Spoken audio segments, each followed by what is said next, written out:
The only two things that have ever kept me up at night are confusing charts of pentatonic positions and my carbon footprint.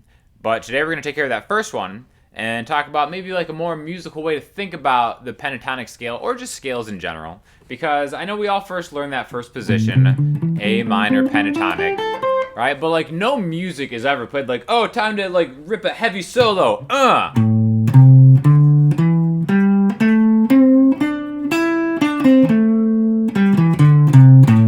right? It just doesn't, it just has such a sound that is so that sound of just ascending and descending through the same positions, all right? So I want to talk a little bit about how we can incorporate pentatonic positions in a way that you're never going to forget and a way that's going to sound more musical. So the first example we're going to do is going to sound like this.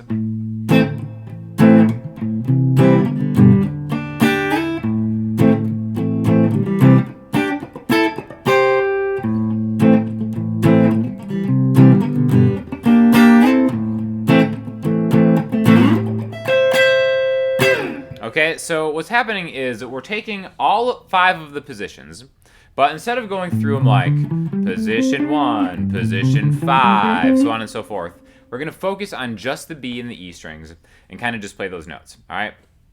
So again, pentatonic scale is just a 5-note scale. If we're doing A minor pentatonic, C major pentatonic, it's A, C, D, E, G. A, C, D, E, G. A, C, D, E, G, right? It just repeats, okay?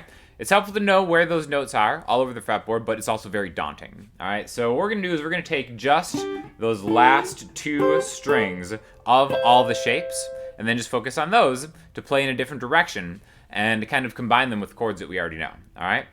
So if we just kind of talk about that first position, the highest notes here are, right, the 5th fret to the 8th fret and the 5th fret to the 8th fret. I also think this is a lot easier to remember because the symmetry is that much better, right? So 5, 8, 5, 8 on the B and E string. This is like position 1. Now we can combine those into a double stop where we play both of those notes at the same time, right? And then we're just kind of taking 4 of the 5 notes, all right? We can expand those, and we will, but let's actually start back on position 5, okay? If you've ever seen it before, it looks like this.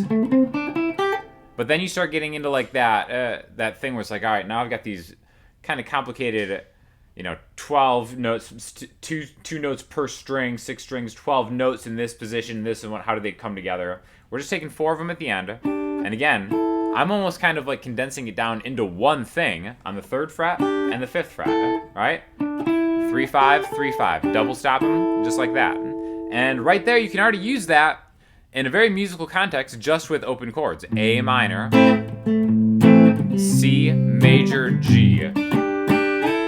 Okay, all these single notes are going to be in that chord somewhere. So there's a G major, right? If you look, my ring finger and my pinky are already on the 3rd fret of the B and the high E string. So I can just take that and then just run it 2 frets higher, okay? A minor, C to the G. Now, you don't even have to play the full chord. You can start playing chords as just some of these notes instead of C to G. I don't even really need the low thing. I can kind of really just jump into that. A minor. Right? And it's like, that's kind of taking the spot of that chord. And if you're playing, like a solo accompaniment way, these kind of little tricks can really help to add lead elements into your chord playing. Or if you're just playing kind of in the context of other instruments too, you can kind of just see like, all right, I know that this is like an A minor spot. Maybe I'll just go into like an A minor spot from that position and just play something instead of playing like an A. You can come up with a part that's just like that. And that takes the spot of an A minor because as long as we're in the same key, that's the beautiful thing about the pentatonic notes. What separates it from like the full A minor or C major scale is it's like the highlights, the top 5 of 7, if you will. If you want to learn more about the modes, I have a class on Udemy about it with a friend of mine that I'll make on sale for the next 5 days. It goes over all the modes and kind of how you can apply them and stuff. But today, we're talking just about pentatonics, all right? So we've already got the 3rd fret to the 5th fret, and then the 5th fret to the 8th fret. So we can double stop through them just like that, 3 to 5, 5 to 8, or we can play them kind of as positions, and then like cascade those positions through the neck. And that's something that I will see a lot of people do in solos. I'll see people do that way more than kind of just staying in one position and playing them forward and backward, right? Kind of like, you know, how somebody will start like here, or maybe they'll start here, and then they kind of keep going up through. Usually it kind of tends to happen on the higher two strings. That's why I think this is a great way to look at these.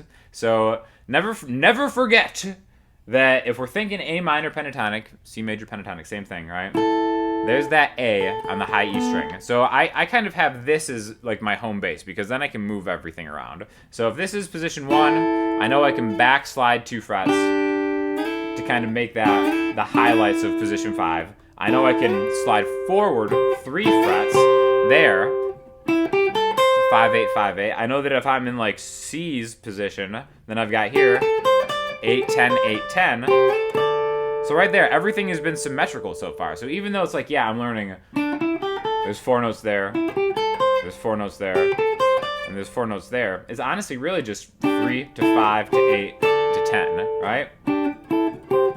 So that to me simplifies it into 4 notes in a shape, okay? Instead of just like a bunch of different notes that I'm trying to like remember and cascade. So I think that's, aside from double stops just sounding cool, and especially on an electric guitar or acoustic guitar, how you can kind of slide through them. That sliding is something that makes a guitar just kind of a unique instrument. That's something like a piano can't really do, those kind of like seamless slides, right?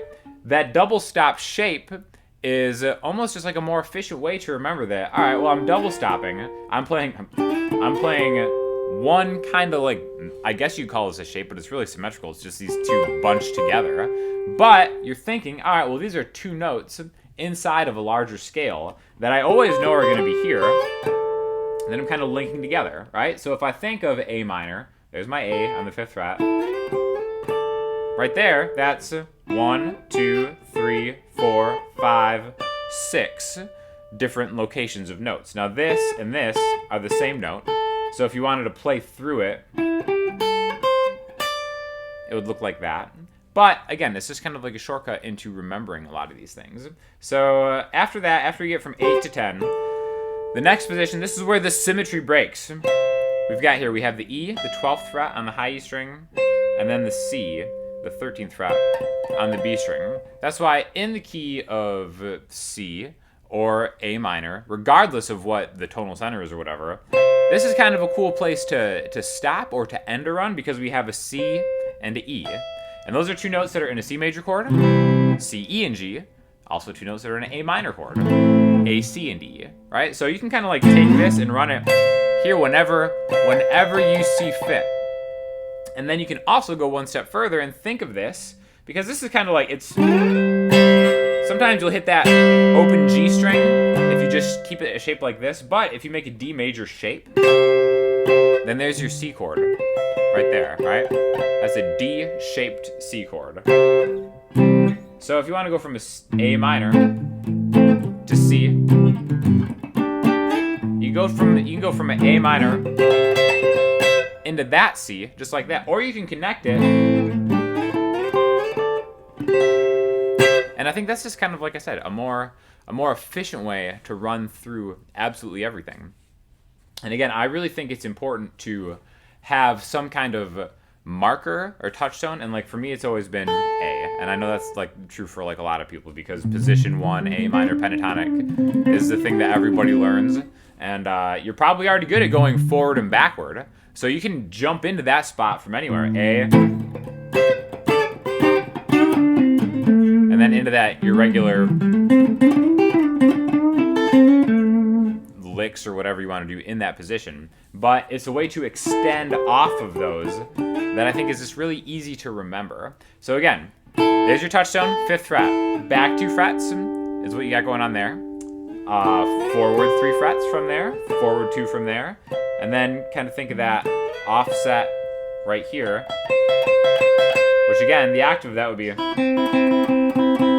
you know, so you can kind of run that from here to here.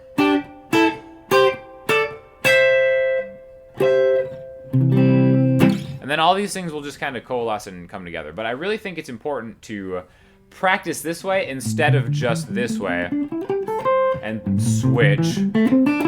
Because again, that's not super musical, and I think it's great to help your muscle memory to understand how to navigate it this way, but then back and forth this way is what I always kind of gravitate towards in my own solo playing, or if I'm even just kind of like accompanying stuff, because again, the cool thing about guitar is that you can slide around, you know, so you want to be able to go, you know, in each direction. So definitely if you have any questions or comments, hit me up in the comment section, Instagram, Twitter, or the website. I'm rocking the D'Angelico Deluxe SS out today, the official Emeryld Ryders guitar. And click that link in the description because that class is going to be on sale for the rest of the week. Thanks a lot.